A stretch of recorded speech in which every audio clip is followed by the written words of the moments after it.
Good afternoon, everyone, and welcome back to the Beit Midrash. Hope everybody's doing well, feeling good, and staying hydrated because while it feels like it's cooled off, it is still incredibly humid out there. Um, so drink a lot of water. Um, but I said in my email I have to start Yom Kippur a little early because I said we're done with the double parshiot and reading two chapters at a time, and then we come to a double parsha, and I'm like, oh well, there goes that. So, so welcome to Parshat Matot Maseh, our double parsha this week that we'll be reading at synagogue. And as always, we're reading Rabbi Sacks's commentary on it. So we'll start for a little bit with Parshat Matot, and then we'll switch to Parshat Maseh and go from there. So before I jump in, anybody thoughts, comments, reactions to Parshat Matot? And subject object was the name of that chapter. Yes, Laura.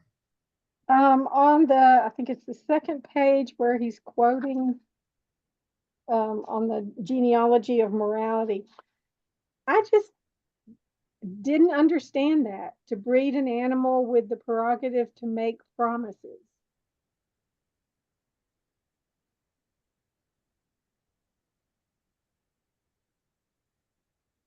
So, all right, so he's talking about humans, yes, not animals. All right. People are, seem, at least as Rabbi Sacks and I'm assuming Nietzsche, though I haven't, if I've read Nietzsche, it's been a solid 20 plus years since I did. Making the argument that like other animals have language, but it seems to be unique that humans can promise things for the future. That we use language in a way to, as Rabbi Sacks says, to commit ourselves to some form of behavior in the future.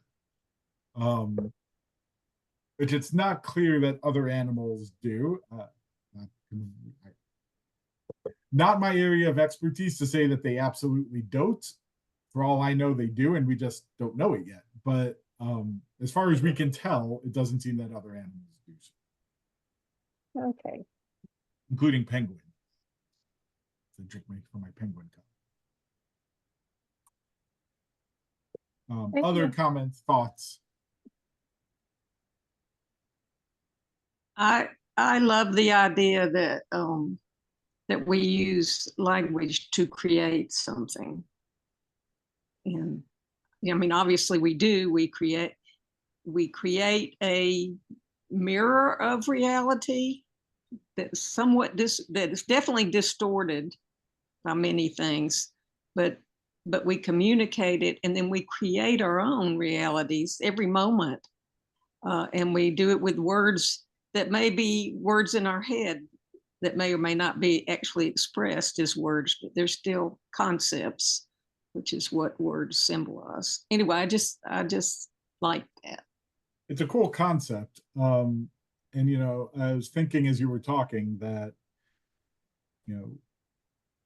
the Torah tells us that we are created b'tselem Elohim, that we are created in the image of God. And there's long, lengthy rabbinic and philosophical debates about what exactly that actually means. There is a strain of thought of it means that we have an ability of language to create in the same way that God created.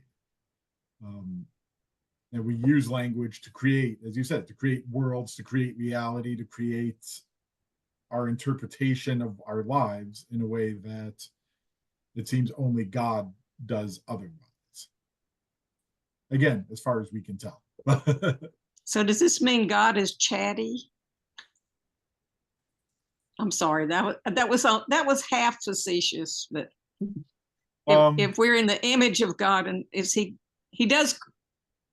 she creates reality with the word. So but anyway, this way, my teacher, Rabbi Elliot Dorff, makes the argument that revelation never actually ceased, that God is still revealing God's self to us at all times. We just have to know to listen. So yeah, God is chatty. We just, don't always, we tune it out sometimes. Mrs. Brandy. There's two Barbaras now. I got to figure out how to do this. Oh, that's true. That's true. I used to, well, BA and BB.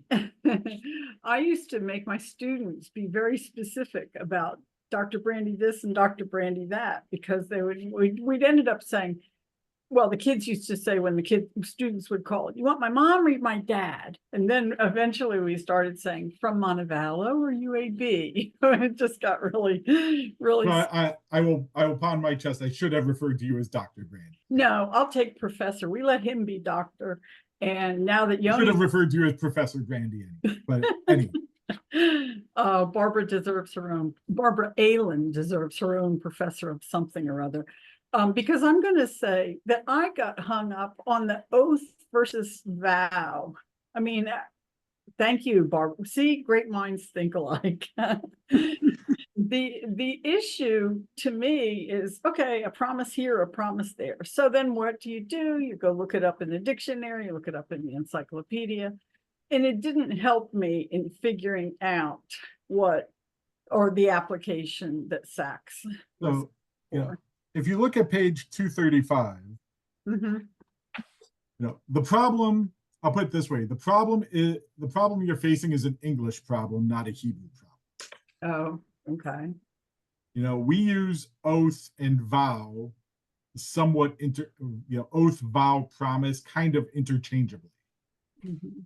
So there's really, in English, there's not like a major distinction between them, which is why he, I think, goes into this on this second to last paragraph on 235. Says, here's the fundamental difference between a vow and an oath. A neder, which is a vow, affects the status of an object. It dedicates it in such a way to render it inaccessible to me for my personal use. So, what does that mean? It's not what does it mean, it's where did he get that? Did he just make that up? It feels like he made that up. That's the way that's kind of how it's interpreted throughout the Talmud and throughout rabbinic literature. Is the rabbis make a clear distinction between a neder and a shavua. And a neder, it means, like, when you take a neder, it means like this thing is now prohibited to me. Yes, Margaret? Margaret, you're muted. Margaret, yeah.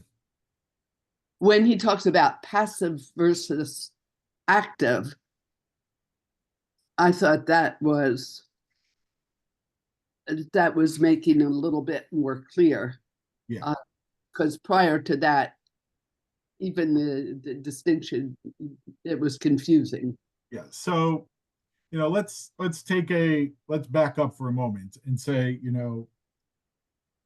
if I take a neder, a vow, to not use this computer, I can still use other computers. It's this particular one is now prohibited to me by my vow. Unless I make a vow to not use any computer, and then all computers are prohibited to me, but I can still use other things. An oath would affect me, not the computer. And this is where Margaret's saying the passive. A neder, a vow, is passive. So I can do whatever I want, I just can't use the computer in a neder. A shavua might be that there's something prohibited to me personally, that I prohibit myself from writing, I prohibit myself from using Zoom, I prohibit myself from teaching. That's me taking on a prohibition for myself rather than not using a particular object. Does that distinction make sense? No, I understood his argument made sense. It was just that first premise that was that didn't seem to be true, but you're saying it's because we're thinking in English and it was in Hebrew and there are different in Hebrew. So that solves it for me. Yeah, I mean, it's interesting in that there's two different tractates in the Talmud. One is Nedarim, vows, and one is Shvuot, oaths. So there's a whole separate premise. The Talmud deals with them in completely separate ways. In fact, they're not even in the same general category. Nedarim is in section about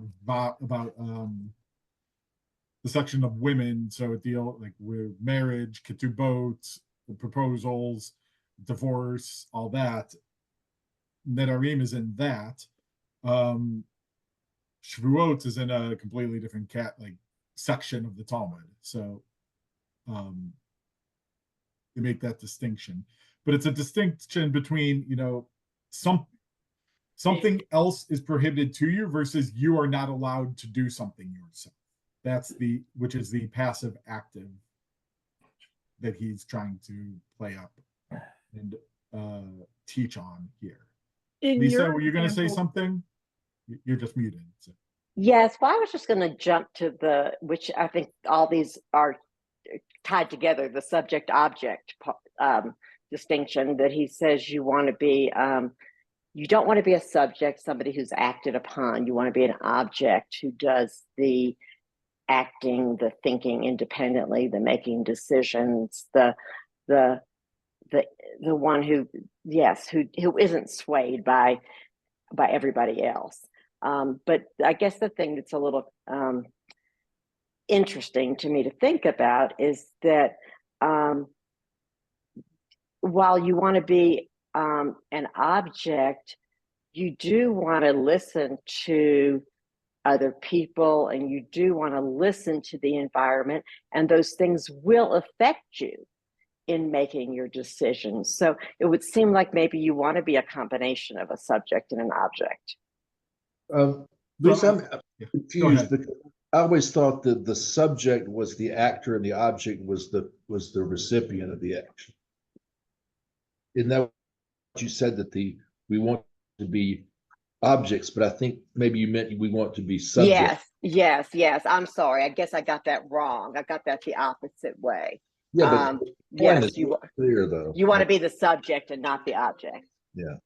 So I'll say two things. One, he does acknowledge what you're saying, Lisa. Like at the end, he says things happen to us and they affect us sometimes very deeply. To that extent, we're an object, right? Like there are some things we can't avoid. Some things do happen to us that we have to react to. But I'll also say that what you're saying is also an active choice we have to make. Right? Like we have to actively choose to listen to other people and actively work to understand what they're saying. And we have to actively be open to whatever is going on around us. We can't block it all out and just, bull rush ahead as if, we're not paying attention. But I don't think that's what he's suggesting either. I think, yes, we are influenced and we do have to react, but part of being the subject, of being the gavra, as he says, is you have to make that active choice to actually do that, to listen and pay attention and be aware of what everybody else is doing. BB. Well, actually, Margaret had her hand up first. Margaret, do you want to go first? I didn't see who had first, so okay. I just wanted to say that you, although things happen to you as being the active one, you have the choice about how you react, about how you react to whatever befalls you. And Margaret, you are on the track that I was going for also, that if you are going to act, it really only does us anything beneficial if your act is a good act, a right act. So I wanted to, I don't think that he's quoting Soloveitchik here. you can blaze your own individual trail, but please make it a good trail. So I think Soloveitchik left that part out. Is that where he refers to Psalm 1, or is that in the next one? That might have been in the next one. It's not right here. Yeah. That's basically what's in Psalm 1 as well, as I read it. But you don't want to influence. No, it does say If here, you're it's near the influencing bottom of anything. 237. It's the second to does it? last paragraph.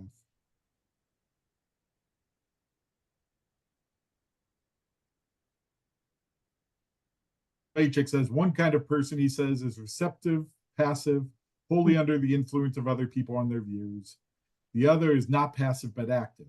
His personality is not characterized by receptivity but by spontaneity. He does not simply abandon himself to the rule of the species, but blazes his own individual trail. Is that what you were referring to? Me, I'm referring to that individual trail Yes. is bad unless it's a good influence. So I think that he's telling you here, go ahead and do bad things if that's what's in your mind. I mean, I do have a copy of Halachic Man here. I can check what he actually says choose well, but I haven't read it yet. So, well, what about it's in my pile. On the last paragraph?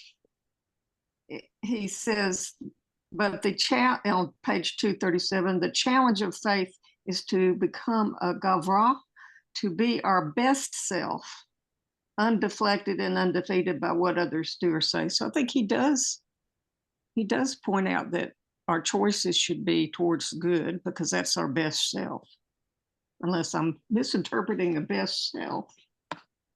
I think you're right. And, Deuteronomy, makes this whole thing of, I set before you life and death, blessing and curse. Choose life.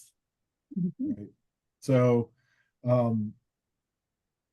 yes, there is a level at which we want to be a gavra, in which we're free to make our own choices. But yes, in part of making those own choices, we have to choose the right path as well. Yes.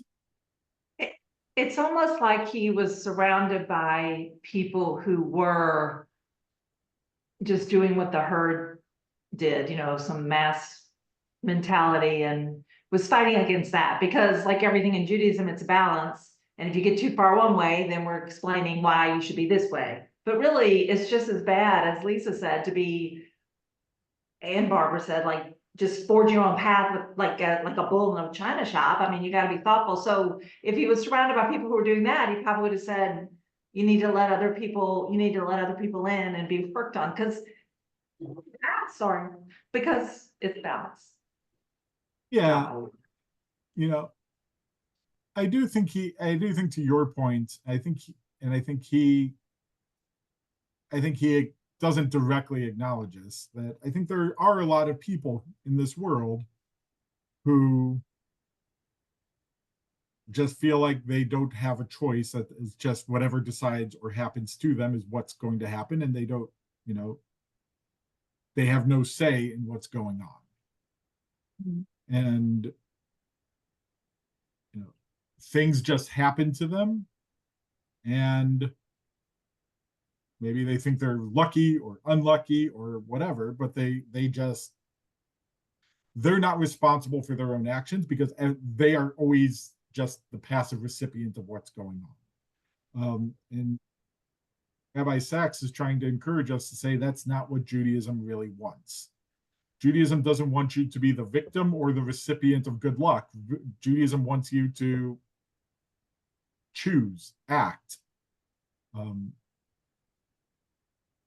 Going back to being created in God's image, creation is a choice. God did not have to create the world. He could have not done it. God made a choice to do so. And so in some level, maybe that's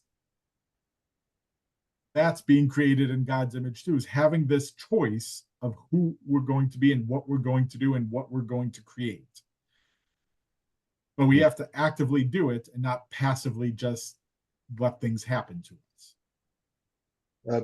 Could I interject that you know, it reminds me of a lot of what Jean-Paul Sartre says about how we become who we are. We become who we are by all the choices that we make.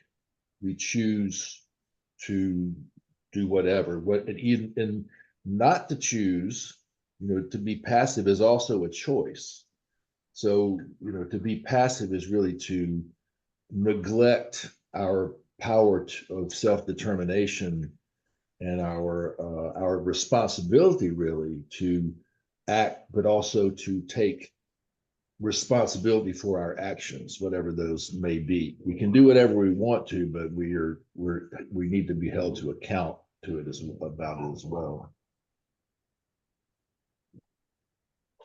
TK? So when Jonathan was saying that, I'm thinking as a writer that one's character's choices are what determines their character. And I think that is true for us as individuals, although we mostly think of it the other way around, that who we are determines our choices, which is true, but I think our choices also determine who we are. And I'm not 100% sure what that means, but it feels true to me. It's interesting. You'll hear me a lot. I'm surprised I haven't quoted him more, but one of my favorite authors is Mitch Albom, if you guys know who he is.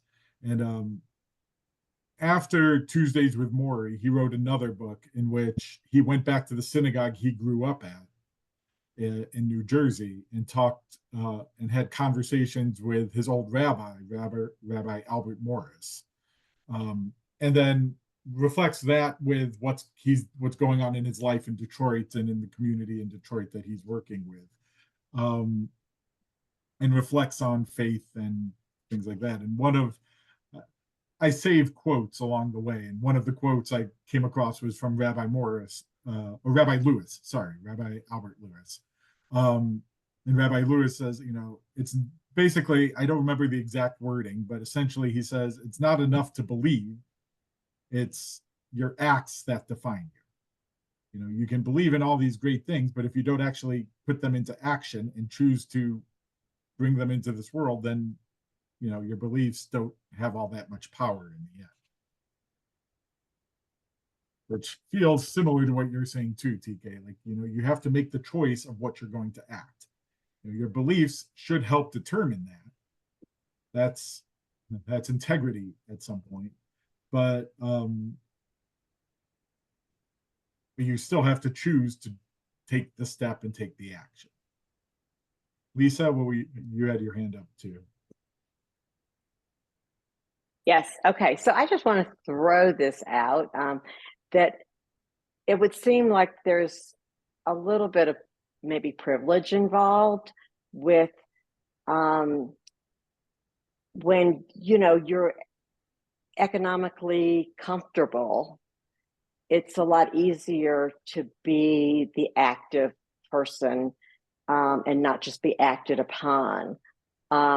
When you're in an economically challenged situation and forces are acting upon you, like maybe you don't have a job, you can't put food on the table. There's all these, things that are sort of pushing you down, and you are passive. You can make choices and be active, but it's a lot harder. I think of this, whenever we talk about this, about how we do have the power to make a difference. And I think Judaism really stresses that. And I was so amazed when I worked at Protective Life. It's this big company. And so many of my coworkers would be like, and maybe they were right.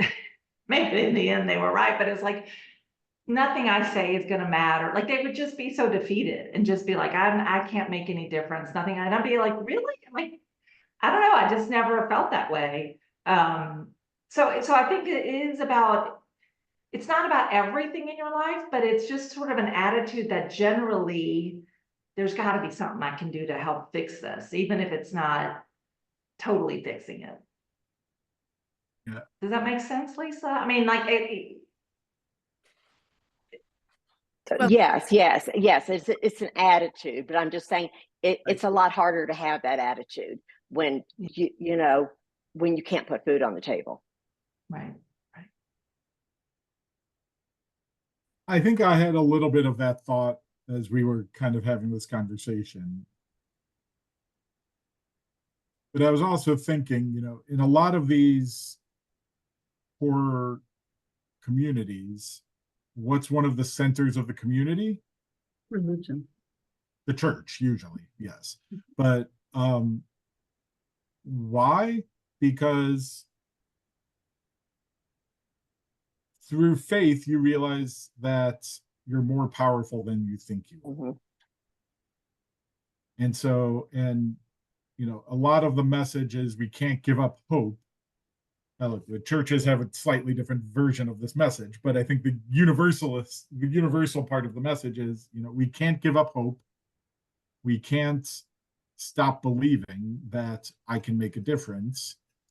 And how can I take my situation and still make those choices? Is it more challenging than it might be for us on this Zoom call? Absolutely, yes. But it doesn't mean that they can't either.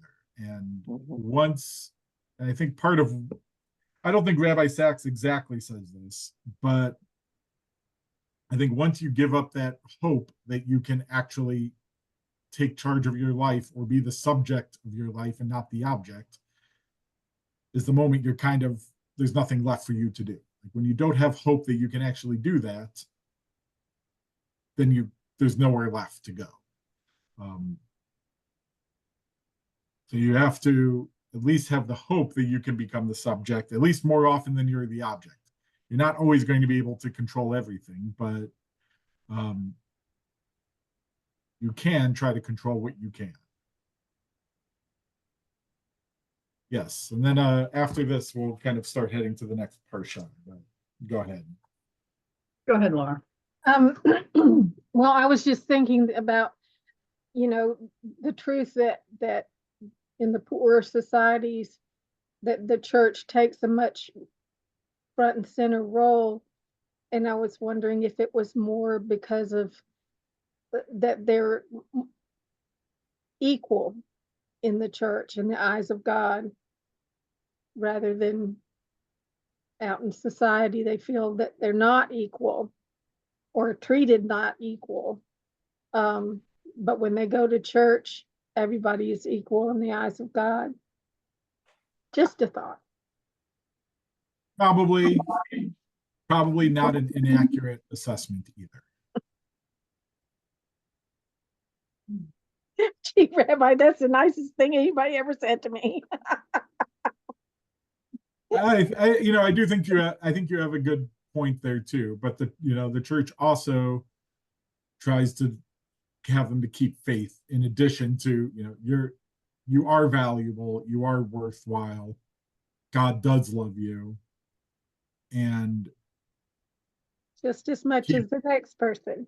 You keep hope, keep faith, so that you can. Well, there's two sides of the same coin. Like you're hopeful because you're important to God.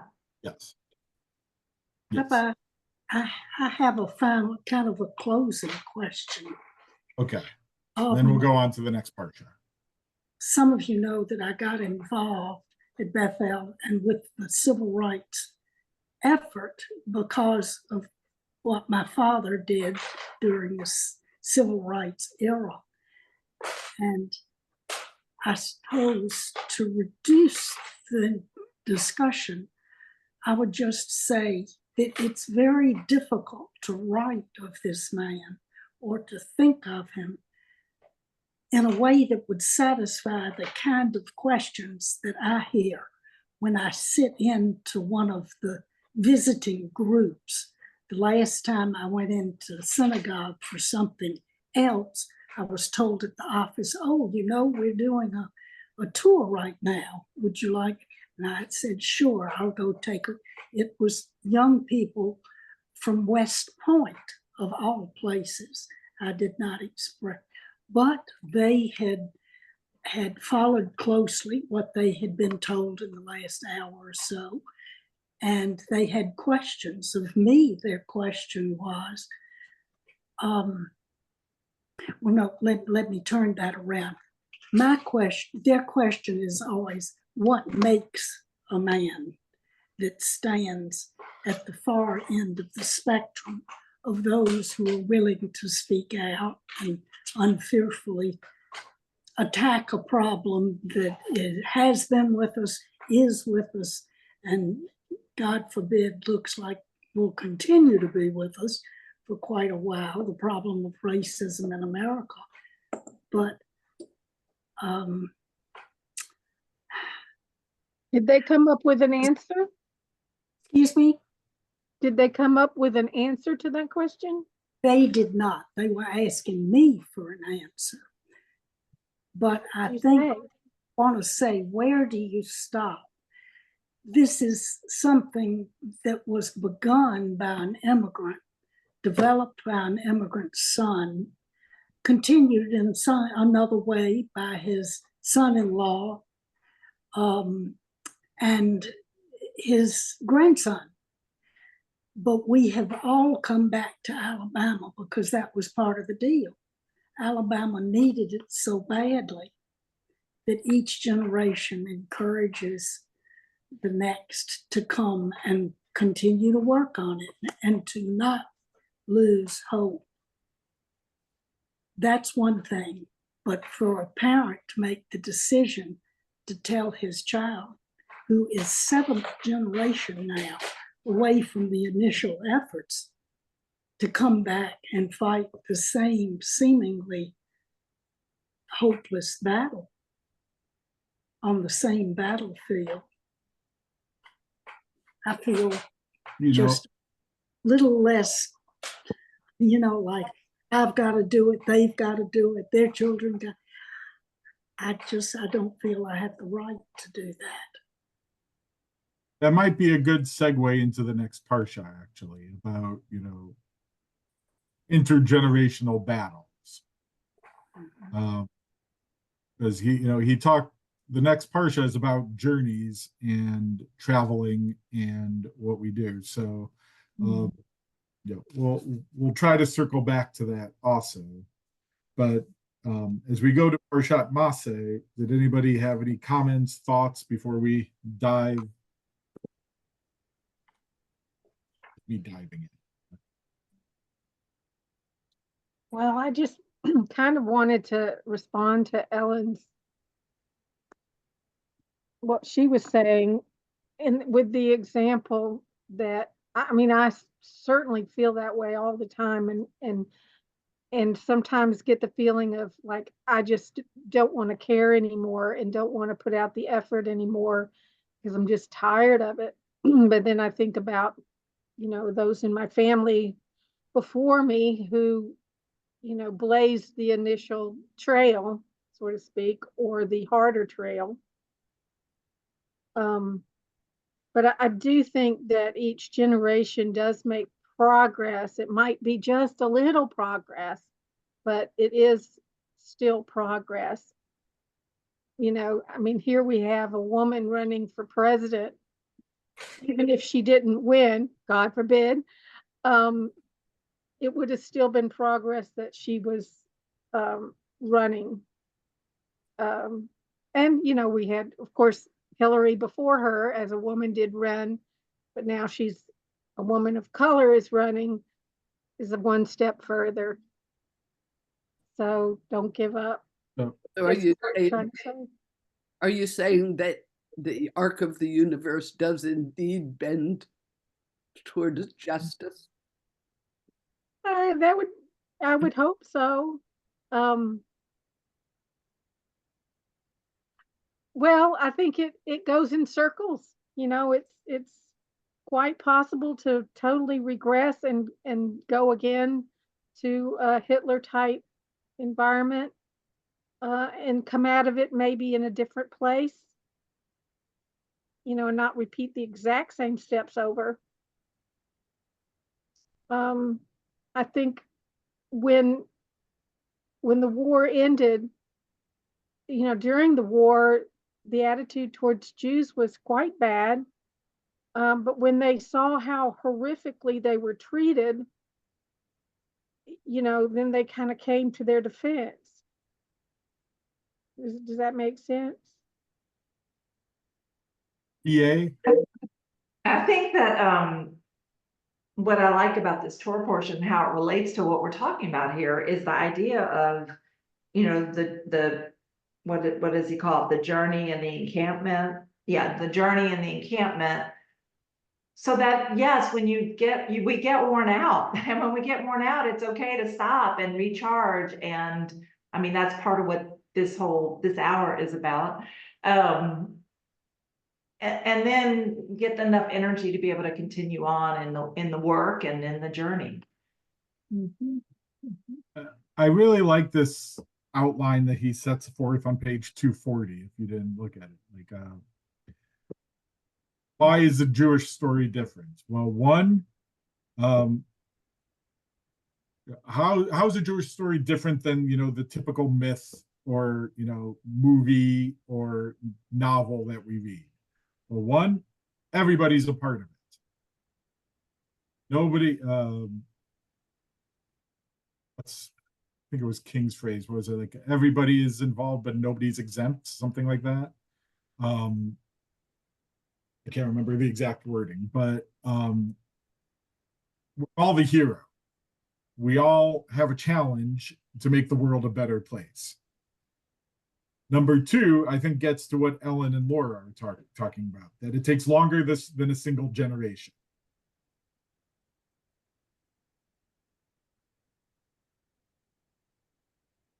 Societal change takes time. It doesn't just happen automatically. And he references the spies. We take steps backwards. I think that's the whole point.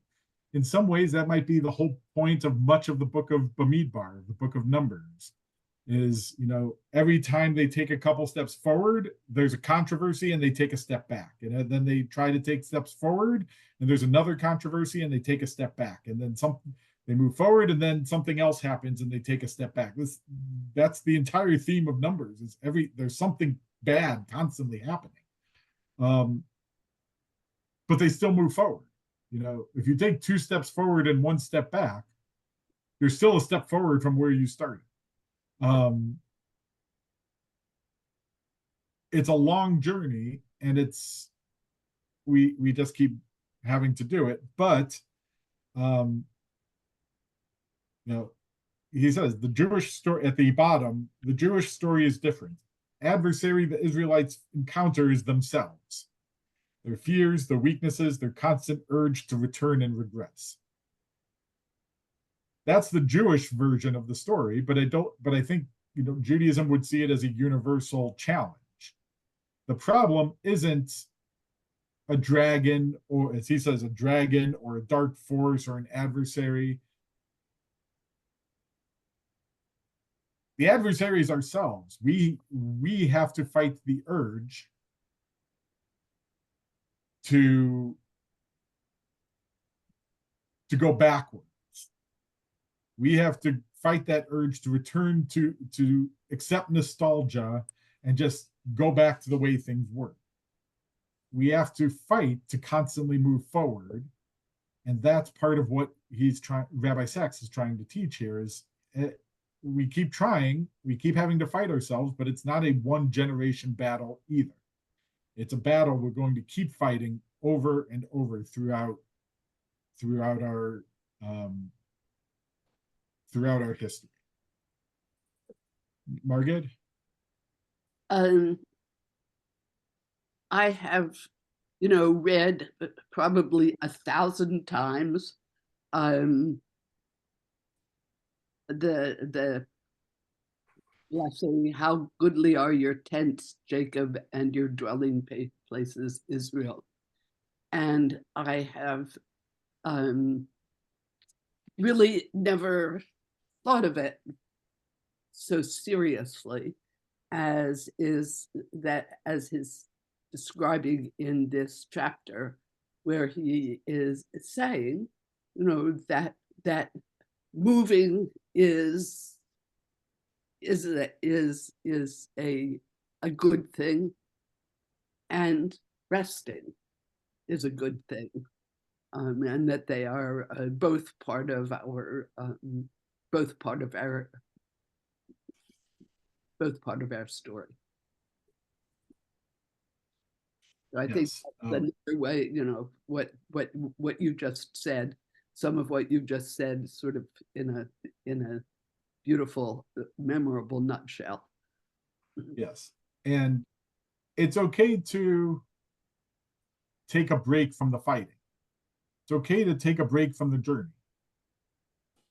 You can't constantly be, if you walk for too long, you get tired.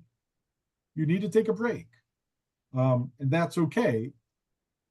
You just, once you're recharged, you got to come back and continue on afterwards. You can't just let it go and say, I'm too tired to do this. And as a people, we have times when we have to set up tents, and sometimes when we have the luxury of having dwelling places.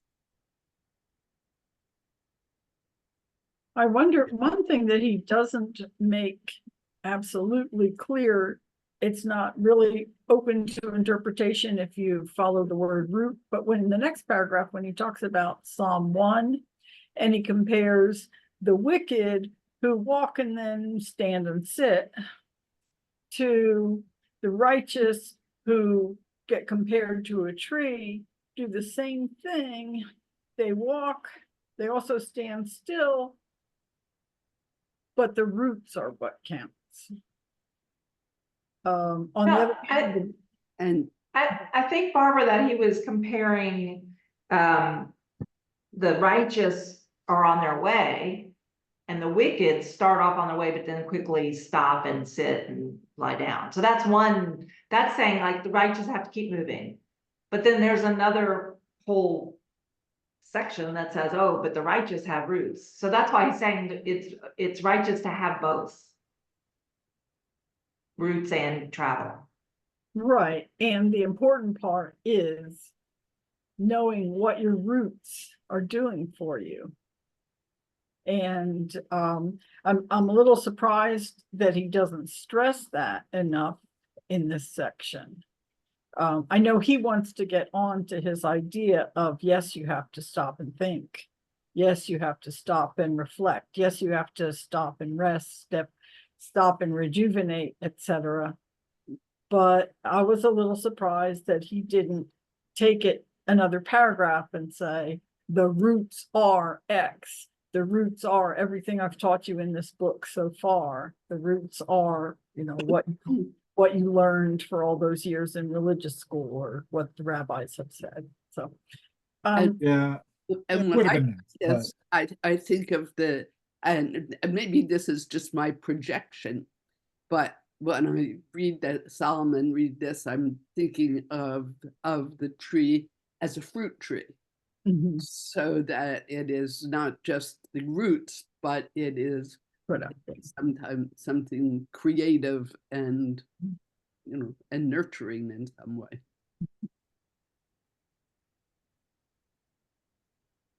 I do appreciate the fact that he used my favorite, or one of my favorite poems as his. It's certainly easy to understand, and I think it was great that he used it here, because it says what he needs to say. yeah, I think that's why he doesn't get distracted by the roots. I think he wants to get onto the frost poem. He doesn't want to get distracted. But like, yes, there, you know, when we are journeying, when we are traveling, we need to know what we're traveling for. We need to have that rootedness in something to say, what am I actually trying? Where am I actually trying to go? I like to quote, I think it was George Harrison. If you don't know where you're going, any road will get you there. So what's the direction? The direction is the roots that we have, the tradition that we have that guides us on our path to get there. It's everything, as you said, it's everything he's taught in this book, everything the rabbis have taught, what you've learned in religious school, what you've learned in the Beit Midrash. Our tradition should be the root that we draw from to be able to continue on our journey, pausing when needed, but ultimately going on to finish, to work more on the job that we have been tasked to do. Yes, TK. If going back to the tree and the roots, and it does say that, let's see, the tree gives fruit in due season. And those words were kind of bouncing around or traveling around in my head, because many times I have the feeling that I'm not doing enough, that I'm going in the wrong direction. And this kind of brought me back to feeling that you need to know when the season, when things are ripe and ready to produce the fruit being that perhaps actions, words, maybe. And anyway, I just wanted to share that it is indeed a fruit tree that they're talking about, and the fruit is only produced in season. If you try to force it at a time that isn't right, it doesn't work. Anyway, I just liked that. The end. Rabbi, do we have any writings, any information about what the actual Israelites were thinking during their journey? What the people were thinking? Or do we only ever hear from a few characters? No, I mean, if you read through, you do get snippets of what they were thinking. I'm thinking boredom with the food, upset because they're still there, and they don't there's stories about that. You know, that's Numbers, I think chapter 11. You get the whole, we're tired of this food. We had better food in Egypt. It's the same thing every day. Where's the fish and the cucumbers and the leeks and the onions and the garlic and all that? And you know, God gives them so much. And how quickly we forget. Some kind of poultry. I can't think of what kind of poultry it was. Pheasant. Oh, pheasant, quail. Was it pheasant? Wait, For some reason, pheasant, quail. I think it was quail. They got quail, whether they wounded. They got so much quail it was coming out their nose, right? Yeah. But do we get anything other than musings about their complaints, any other part of what they're thinking? I mean, not generally. I mean, you can kind of infer some things throughout the Torah. So, you know, the whole quail incident, you can kind of infer that they were getting tired of manna. You hear complaints that they're thirsty and they need water, and you know, they're complaining about that. You get in Korach, you get you know, some hint, you know, it's not like Korach was a lone rebel. He had followers. So were there some objections to Moses's complaints and Moses's leadership and Aaron's? Yeah.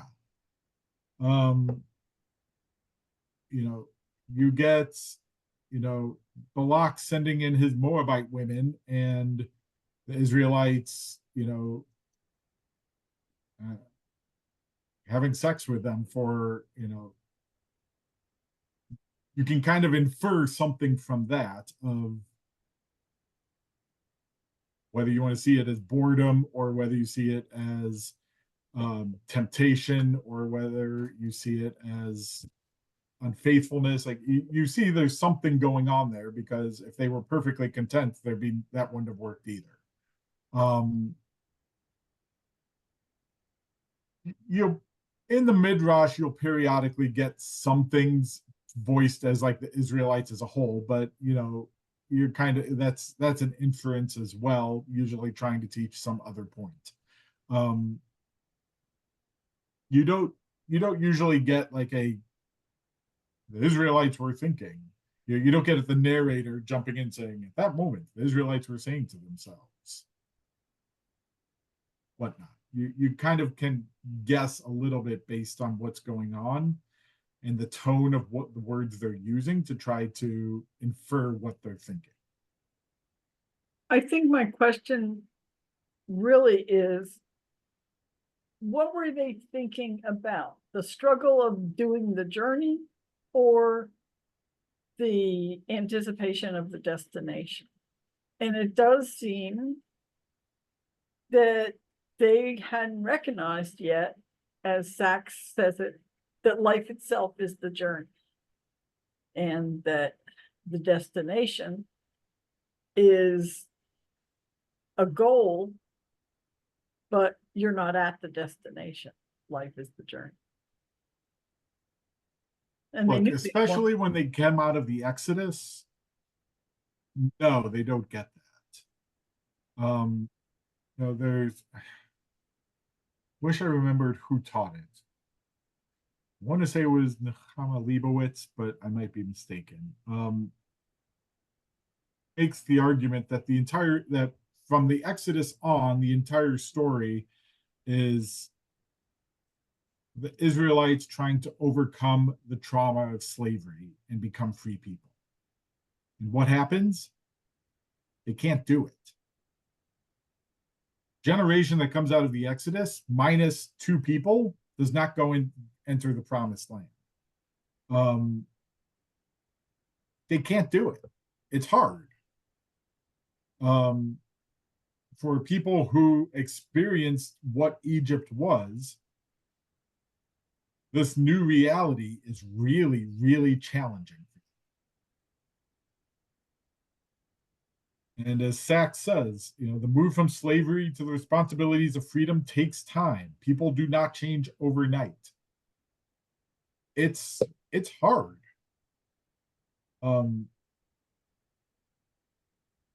It's their children who make that transition to Eretz Yisrael and who enter the Holy Land. Now, and it's a generation that didn't experience Egypt, who did not have to suffer through slavery, were born in the wilderness. They're going to be the ones to enter the land and set up the society that God is, or aim to set up the society that God wants them to. And that's kind of the commentary on Moses and Joshua too. It's like, why does Moses not get into the land? Because he's not the right person for the job. Moses is a great leader for the Exodus and while they're in the wilderness. General. Joshua is the one who can do that. Joshua is better equipped as a leader to lead them into the Holy Land. That Moses is not.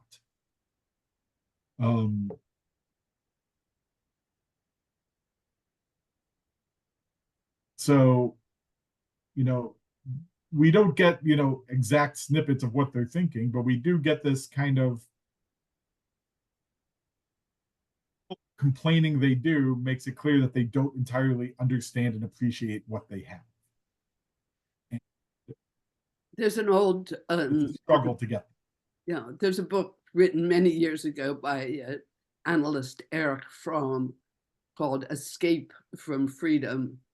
And I don't know if I've been many years since I've read it, and I don't know if it refers to anything in the Torah at all, but it talks about the many ways in which not only people who have been traumatized by slavery, but people in general have difficulty with being free, and often make choices that take away their take away their freedoms. I Yeah, think that there's applies. an there's an undercurrent in which what do we call the prayer service in Hebrew? Or what was the sacrificial service called? It was called avodah, which is the same word that means it's related. A slave is an eved from the same root as avodah. It's slave labor. It's work. And there's an undercurrent in which I think there's a recognition that if the Israelites were entirely free, they would never be able to survive. Like, there'd just be too much struggle. So God doesn't make them entirely free. God tries to transition them from slavery under a human king to service and servitude to a divine king, to God. Like, you don't serve humans, you serve God. And here's the ways that you can do that. I said this at my Wednesday morning class. My Reb Bibi Feigelson once taught us a nigun. It's a great nigun, but the tune is for Ana Avda Dekud Shabrichu. I am a servant of the Holy One. We recite it on Shabbat morning. We sometimes recite it on Shabbat morning at Bethel, but it's in the liturgy. I am a servant of the Holy One. Ana Avda. It's Aramaic. So Ani Oved, I am a servant. We don't serve humanity, or we don't serve a human ruler. We serve a higher power, and that's part of our responsibility as Jews to do in that sense. Because, as Margaret is kind of referring, like, if you had complete freedom coming from a slave culture, that's just such a shock. Psychologically, you're not going to be able to handle it.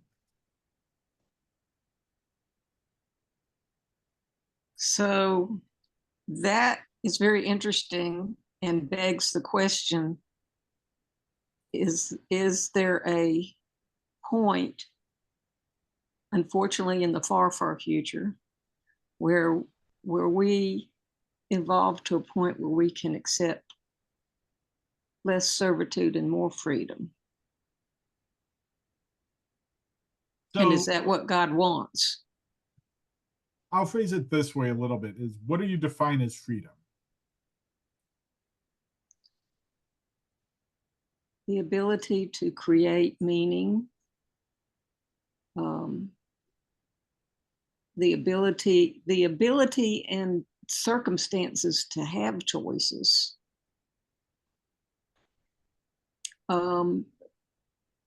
For example, for me personally, freedom would mean that I don't have to follow certain rules and regulations that are not meaningful to me, and that my path could still be righteous. So I'll argue to some extent we have that already in Judaism. We have choices we make about meaning, but even in America, in which the land of freedom, home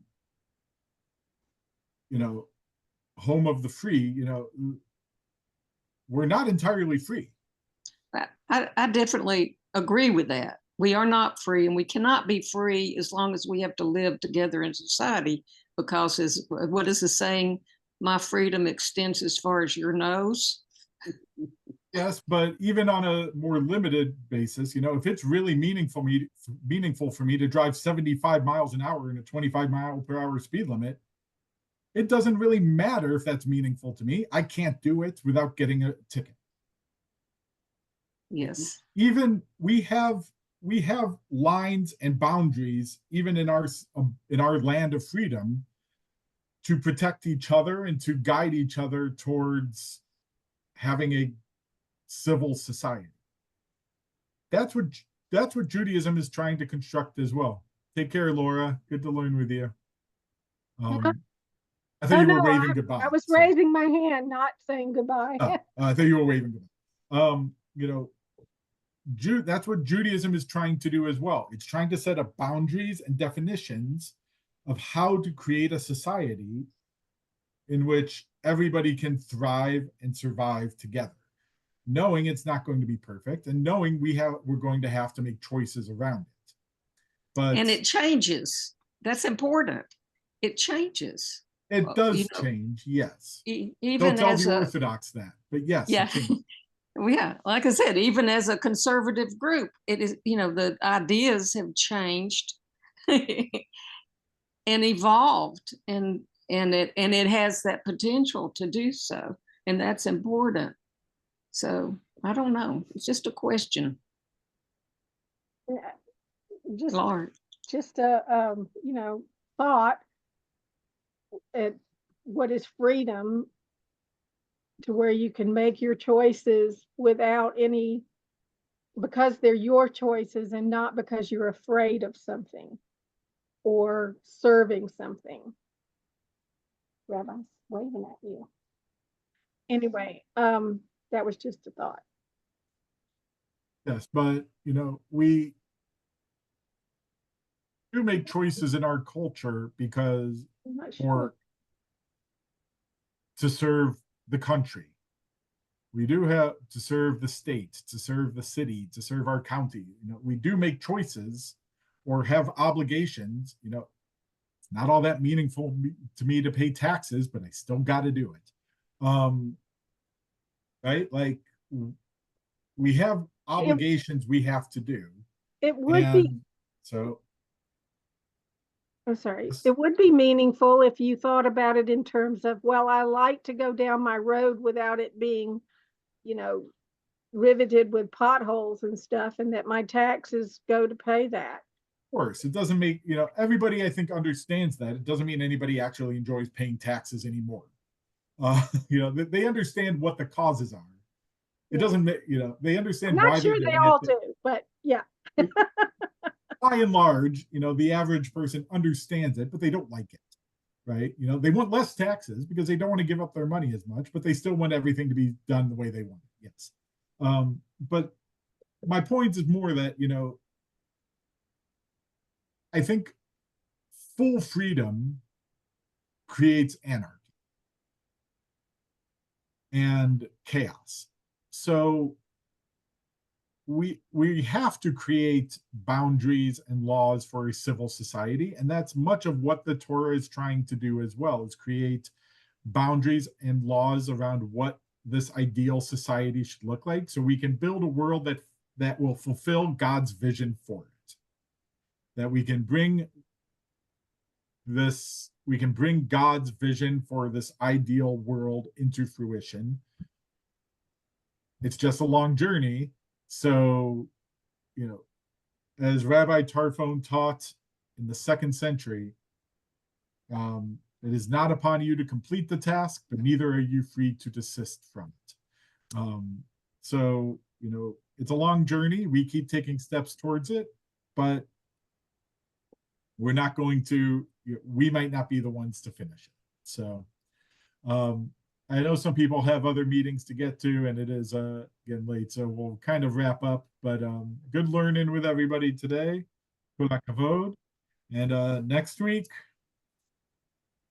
to the last book of the Torah and the last section of our reading together. So y'all have a good week. Be well. Hope everybody feels good and stays healthy and hydrated and cool. And if I don't see you before then, Shabbat Shalom. Thank you, Rabbi. Bye.